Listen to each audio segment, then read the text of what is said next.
साथियों हमारे साथ सैयद कासिम जी मौजूद हैं, उनसे बात करते हैं। उन्होंने बसपा के हर ट्वीट पर एक अच्छा विश्लेषण दिया है, उनसे बात करते हैं। सर, इस पार्टी में नया उत्तराधिकारी घोषित किया, इसको कैसे पार्टी की आज की जो राष्ट्रीय कार्यकारिणी की बैठक थी और इस राष्ट्रीय कार्यकारिणी की बैठक में हो सकता है मायावती फिर से राष्ट्रीय अध्यक्ष भी चुनी जाए, ये भी एक वजह हो सकती है।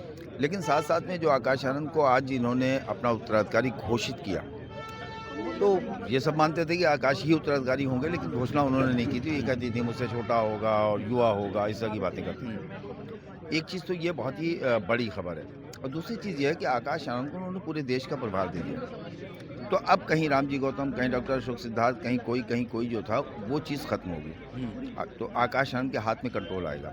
जैसे राजस्थान, मध्य प्रदेश, छत्तीसगढ़ में आकाश ने बहुत मेहनत की, नतीजा अच्छा नहीं आया। वजह यह है कि टिकट वितरण में उनका कोई रोल नहीं था, उनकी कोई भूमिका नहीं थी।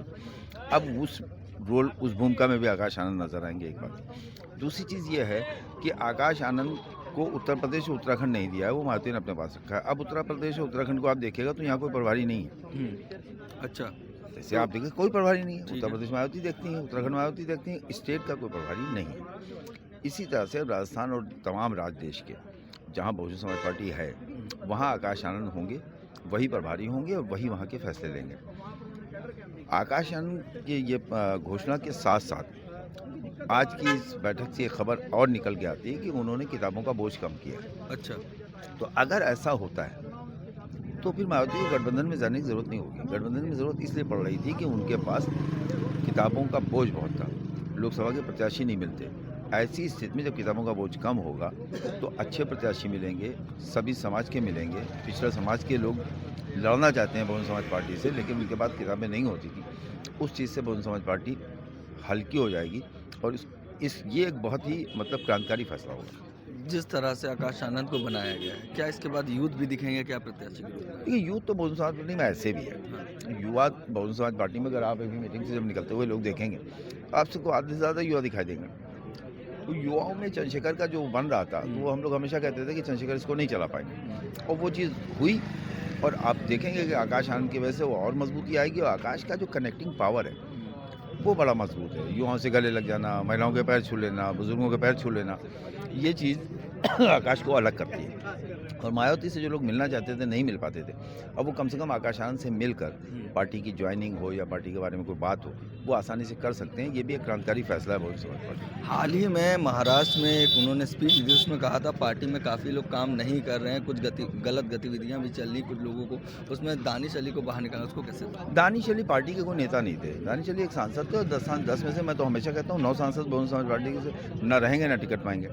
तो मैं किसी भी बहुजन समाज पार्टी में किसी भी MP का निकाले जाने को मैं खबर नहीं मानता हूँ। अच्छा, क्योंकि आज तक बहुजन समाज पार्टी में एक बार MP को छोड़ के आजम कर कभी बसपा में जो एक बार लोकसभा सांसद रहा है, दोबारा फिर उस पार्टी से सांसद नहीं हुआ है। तो बसपा ये तो करती रही है हमेशा। तो मेरे लिए दानिश अली का निकाला जाना या उनका रुका जाना मेरे लिए खबर नहीं है। तो क्या मुस्लिम वोट तो डाइवर्ट हो? मुस्लिम वोट से दानिश अली से क्या लेना देना है? दानिश अली को मुसलमानों के उससे कई बड़ा नेता इमरान मसूद है। दानिश कहाँ के नेता है? मतलब बसपा ने हर मुस्लिम नेता को बनाया भी, उसके साथ एक उसका को मतलब ही नहीं। मुस्लिम को अपने नेता वेता से मतलब नहीं था। तेलंगाना में कोई मुस्लिम विधायक कांग्रेस से नहीं हुआ है और वहाँ कांग्रेस जीती है। तो ये थोड़ा सा आप अपने को अपडेट कर लो कि मुस्लिम नेता के साथ मुस्लिम होगा।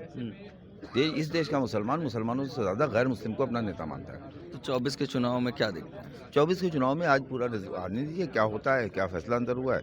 उसके बाद टिकटों का, ज्वाइनिंग का, बसपा में क्या होता है, ये देखने वाली बात होगी। उसके बाद समझ में आ जाएगा कि बहुजन समाज पार्टी की रणनीति क्या होगी। क्या और कोई फेरबदल होगा? मुझे इससे बड़ा कोई फेरबदल हो भी नहीं सकता। जितना बड़ा फेरबदल नहीं, ये तो फेरबदल है ही, एक बड़ी चीज़ है। कांची राम ने अनाउंसमेंट किया था, उसके बाद इन्होंने आकाश आनंद को तो किया। इसको कैसे देख रहे हैं? ये बड़ी खबर है, बहुत बड़ी खबर है। जैसे कि हमारे साथ सैयद कासिम जी मौजूद थे, उन्होंने बताया कि बसपा में एक बड़ा फेरबदल हुआ है और इससे बड़ी कोई खबर नहीं है।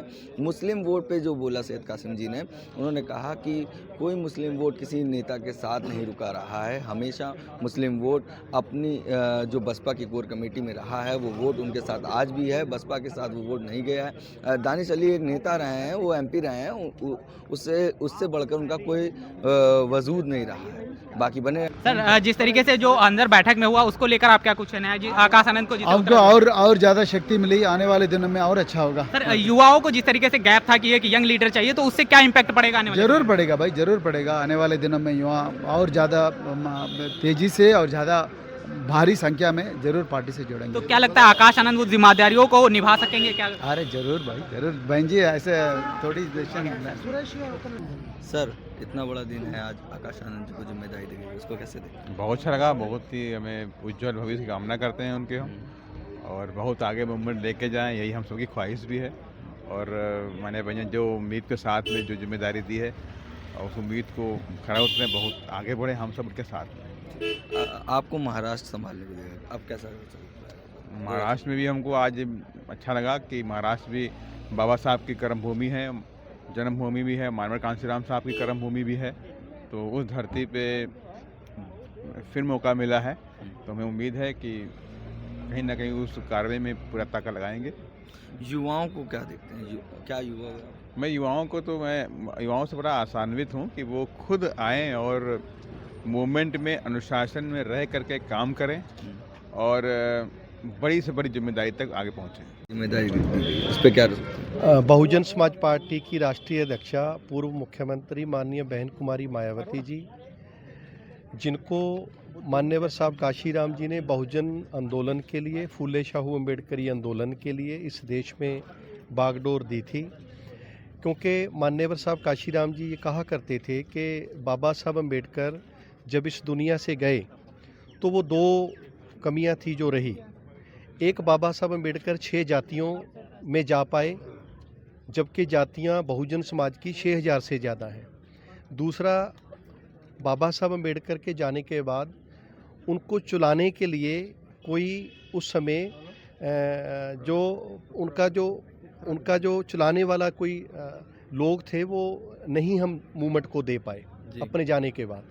तो मान्यवर साहब ने कहा था कि मैं अपने जीते जी ऐसा आंदोलन बनाऊंगा जो 6 जातियां नहीं 6000 जातियों के लिए काम करेगा, और मेरे जाने के बाद ऐसा कभी भी समय का बड़ा खप्पा नहीं होगा 12-15 साल का कि आंदोलन चलाने के लिए कोई नज़र ना आए। तो उन्होंने माननीय बहन कुमारी मायावती जी को इस देश में बहुजन समाज का नेता मान्यवर साहब जी ने जीते जी प्रोजेक्ट भी किया, उत्तराधिकारी का भी ऐलान किया। आज उन्हीं पद चिन्हों पे चलते हुए, आज मान्यवर साहब काशीराम जी के पद चिन्हों पे चलते हुए, जो माननीय बहन कुमारी मायावती जो बहुत दूरदर्शी बहुजन समाज की एकमात्र जो दूरदर्शी नेता हैं बहुजन समाज की, उन्होंने आज श्री आकाश आनंद जी जो नेशनल कोऑर्डिनेटर हैं, जो अपने पिछले 3-4 साल के समय में अपना मजबूत दमखम पूरे देश के युवाओं को बहुजन आंदोलन को दिखा चुके हैं, बिना अक्के बिना थके। वो जिस तरीके से लगातार जिस तीव्र प्रचंडता से काम कर रहे हैं, हालांकि माननीय बहन जी ने उनसे पहले बहुत सारे युवाओं को भी मौका दिया था नेशनल कोऑर्डिनेटर बनाकर आगे बढ़ाने का, लेकिन माननीय आकाशानंद जी जिस तरीके से वो एक चढ़ते सूरज की तरह नीले आकाश पे जिनका उदय हुआ है, जी माननीय बहन कुमारी मायावती जी से ज़्यादा, और माननीय बहन जी की दूरदृष्टिता, जी हम सब बहुजनों के लिए बहुत खुशी का दिन था। और हम जहां माननीय बहन कुमारी मायावती जी का पंजाब यूनिट की ओर से सारे वर्कर खड़े हैं, उनके ओर से पूरा उनका शुक्रगुजार हैं कि जिन्होंने इस देश की जाति व्यवस्था पे आधारित व्यवस्था से लड़ने के लिए बहुजन आंदोलन का विश्वास पात्र योद्धा जो हमें दिया है, उसके लिए हम माननीय आकाशानंद जी को भी आज बधाई देते हैं और उनकी अनंत सफलता के लिए उनको शुभकामनाएं भी। बसपा का यूथ जो पंजाब में है उसको वो कैसे लेता है इसकी?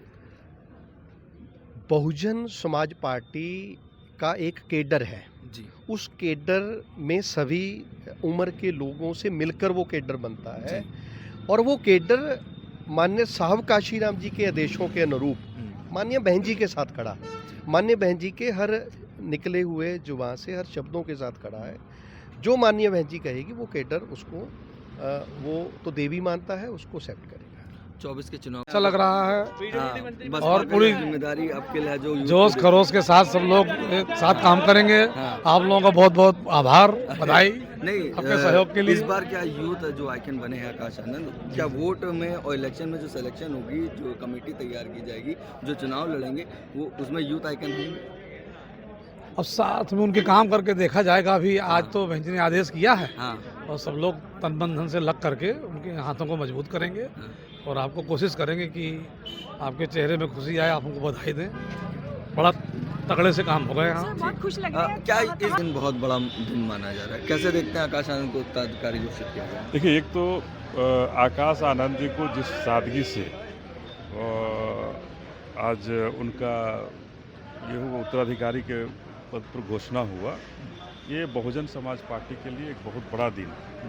और हम बहुजन समाज पार्टी के कार्यकर्ता जो भी लोग हैं, एक उनके अंदर सबके अंदर एक उल्लास है कि अब एक युवा नेता पूरे भारत में घूम करके युवाओं को एकत्रित करने का काम करेंगे। और जो युवा गुमराह हो रहे थे बहुजन समाज पार्टी से, कहीं चूँकि युवाओं को जगह बहुजन समाज पार्टी में एक तरह से नहीं मिल रही थी, आकाश आनंद जी के आने से एक नई ऊर्जा बहुजन समाज पार्टी को मिलेगी। और हमें ऐसा लगता है कि निकट भविष्य में बहन जी ने जो आज उनकी ताजपोशी की है, निकट भविष्य में निश्चित रूप से बहुजन समाज पार्टी का दिन फिरेगा। और उत्तर प्रदेश में जहां 4 बार बहन जी मुख्यमंत्री रहीं, मुझे लगता है कि आगे आने वाले जो लोकसभा का चुनाव है वो बहुजन समाज पार्टी के लिए एक बहुत बड़ा पर्व होगा। और जो बाबा साहब को सपनों को लेकर के जो बहन जी का मुहिम है, माननीय काशीराम साहब को लेकर के जो बहन जी का मिशन है, इन सब को लेकर के आगे आने वाले जो चुनाव, लोकसभा जो चुनाव है, इसमें हमें लगता है कि बहुजन समाज पार्टी अपनी सरकार बनाने के लिए प्रतिबद्ध होगी और बनाएगी। 2 राज्य बहुत बड़े राज्य माने जाते हैं, बिहार, एक तो यूपी, दूसरा बिहार। आकाश आनंद को बिहार पे ध्यान देना है, और आप प्रदेश अध्यक्ष किस रूप से देखते, कितना आवाम से? देखिए, आकाश आनंद जी जब बिहार गए थे तो वहाँ युवाओं की काफ़ी बड़ी फौज उनके पीछे एकत्रित हुई थी। और आज भी बहुजन समाज पार्टी को मानने वाले लोग, अपनी बहन जी को मानने वाले लोग, माननीय काशीराम साहब को मानने वाले लोग, बाबा साहब को मानने वाले लोग काफ़ी बड़े पैमाने पर हैं। और जब नए सिरे से बहुजन समाज पार्टी में एक युवा कारवां जुड़ेगा और लोगों के अंदर जब जाने का काम करेंगे, तो निश्चित रूप से बिहार भी बहुजन समाज पार्टी के लिए उत्तर प्रदेश से कम नहीं होगा और उत्तर प्रदेश से बढ़ चढ़ करके बिहार आगे आएगा। एक बड़ा चैलेंज दिखता है, क्योंकि वहाँ पे बहन जी ने जैसा भी बताया कि गठबंधन नहीं कर रहे हैं, एक अकेला चलो राजनीति चलेगी। क्या एक तरफ बीजेपी, दूसरी तरफ नीतीश, इन दोनों से कैसा रहेगा? देखिए, बहन जी ने जिस तरह से कहा कि गठबंधन नहीं करेंगे, राजनीतिक पार्टियों से नहीं करेंगे, हाँ। लेकिन बहुजन समाज से तो गठबंधन करने के लिए उन्होंने कहा। और अगर बहुजन समाज से गठबंधन हमारा होता है, बहुजन समाज पार्टी का होता है, और बहुजन समाज, ओबीसी और माइनॉरिटी क्लास जो आगे आते हैं, तो कौन सरकार बनाने से रोक सकता है, कौन सांसद जीतने से रोक सकता है? ये जो भारतीय जनता पार्टी और कांग्रेस के लोग कहते हैं कि हम ही हैं, ऐसा नहीं है। बाबा साहब के संविधान में 2 दलीय व्यवस्था नहीं है। अगर लोकतंत्र को जिंदा रखना है तो निश्चित रूप से बहुजन समाज पार्टी को जिताना होगा और बहुजन समाज को आगे आकर के लोकतंत्र की रक्षा के लिए और अपने संविधान की रक्षा के लिए उन्हें आगे आना होगा। तभी हमारा बहुजन समाज भी आगे होगा और हमारी बातें सुनी जाएंगी और बहुजन समाज पार्टी की सरकार बनेगी। ठीक है। अब यहाँ पर एक सवाल और उठता है, एक जो जनसंख्या, जातिगत जनसंख्या हुई थी और जनगणना हुई गई थी, उसके बाद क्या उस समाज को, जो दलित समाज है, SC OBC को, उस हिसाब से हक मिल पा रहा है? देखिए, ये जातिगत जनगणना से हमें हक नहीं मिल रहा है। अभी तो बिहार के हिस्सेदारी से हमें हक नहीं मिल रही। अभी तो बिहार सरकार 2 तरह के काम करता है। एक तरफ जातीय जनगणना का जारी करता है, कितना इतने हमारी संख्या है, और दूसरे तरफ हमारे आरक्षण को किनारे करता है, हमारे आरक्षण को रोकने का काम करता है। अभी जो प्रोन्नति में आरक्षण को हमारा रोक दिया गया कि शेड्यूल कास्ट के और शेड्यूल ट्राइब्स के प्रोन्नति में आरक्षण नहीं मिलेगा, तो ये कैसे, ये 2 रंगी नीति है बिहार की सरकार का। और बिहार की सरकार, नीतीश कुमार और तेजस्वी यादव की जो सरकार है, निश्चित रूप से जातीय जनगणना कराई है, लेकिन उन्हें उनका हक और हुकूक देना नहीं चाहती है कि बहुजन समाज को उनका हक मिले, हुकूक मिले। ये केवल दिखावा करके उनका वोट लेने का काम कर रहे हैं।